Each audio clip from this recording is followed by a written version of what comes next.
Hi everyone. I just want to talk a little bit about empathy today and how getting closer to understanding through feeling and emotions the people that surround us will help us in being more conscious of the fact that we are all one. And I know that seems like it's a lot of responsibility to feel into others' emotions or feel into others' pain specifically or suffering, but it also means feeling into people's joy and excitement. And I think what that does for us is it allows us to really find compassion for what people are going through. And it's not this escape or this, it's not in order to give somebody else an out or anything like that. It's really to help us understand how connected we actually are. So if another person hurts, then we too hurt.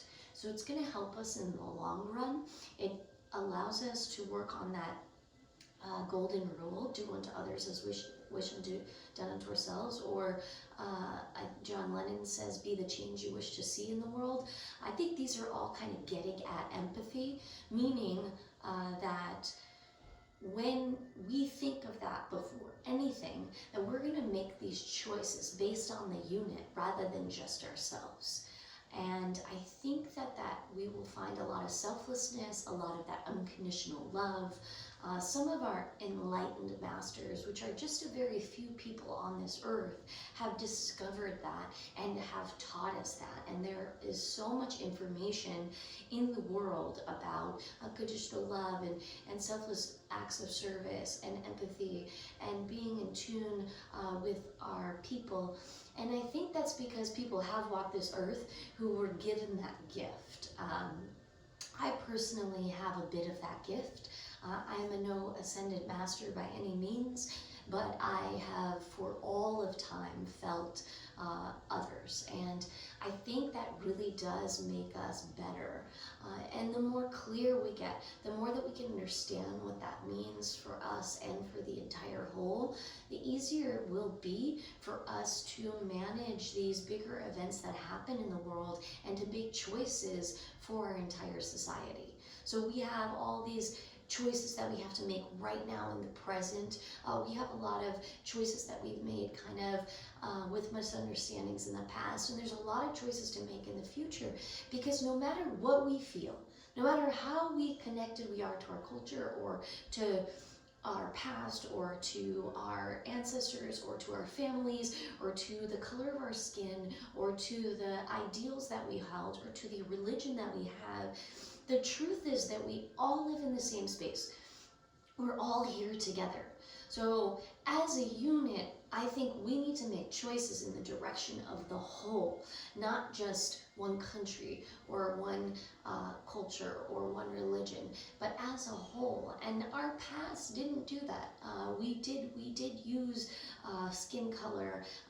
We did use money and power and finances. We did use religion to guide us and say, okay, this works for this group.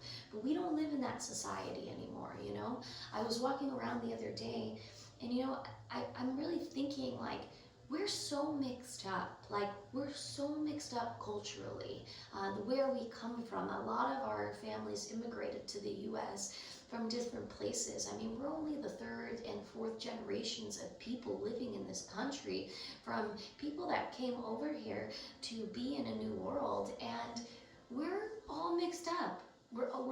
We have different cultures intertwined, different thought systems, different mindsets, different ideals. That's a fact. And there are other countries that are also the same, you know. Even when I was in Afghanistan, I'll tell you what, I seen redheaded children, very white, light-skinned children coming from very dark, native-looking Afghans. So, I mean, we're really, really a blend of human beings, you know?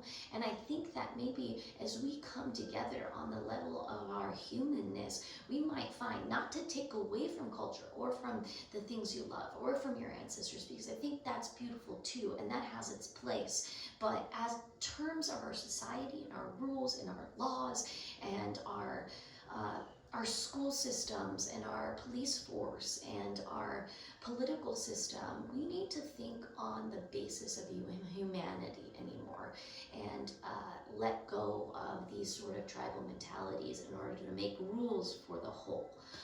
And there's so many systems that need help with that, and I think we're moving towards that, and that's what all of this is about. And yes, it's rocky as it goes on. Whenever we're transcending the ickiness and getting through our past and our issues and our sufferings, it never looks beautiful on the surface, but it's happening. It really is happening, and each and every one of us, even the ones of us that are empathic naturally, we can all cultivate more empathy in our culture. We are coming up out of a surviving nation into a thriving nation, and what that means for us is that we now care about love and feelings and emotions, and we aren't just worried about surviving anymore. So what does that mean for us? And I think we have to heal all of the sufferings of people that have only survived in this world, and really start to recognize, okay, now we're not just about surviving, and yes, we get a lot of goods and we get a lot of services, and we're a lot more comfortable than we once were. So now what's here? What's making us unhappy? What's making us sad? What's creating grief and shame and guilt in this world? And how do we rise above those vibrations? And yes, it's transcending that trauma. It's letting go of that stuff, and it's not an easy task, and it's not an overnight thing, and that's okay. But where can we start? And empathy, I believe, is a really good place to start. Get yourself educated on empathy. What does that mean? What does it mean to feel into others' feelings? What does it mean to be compassionate for the whole? What does it mean to digest that we may be going through the same thing as our brothers and sisters who are going something, because we are human and we live in the same place? And that's what I have for you today. Have a beautiful day. So much love.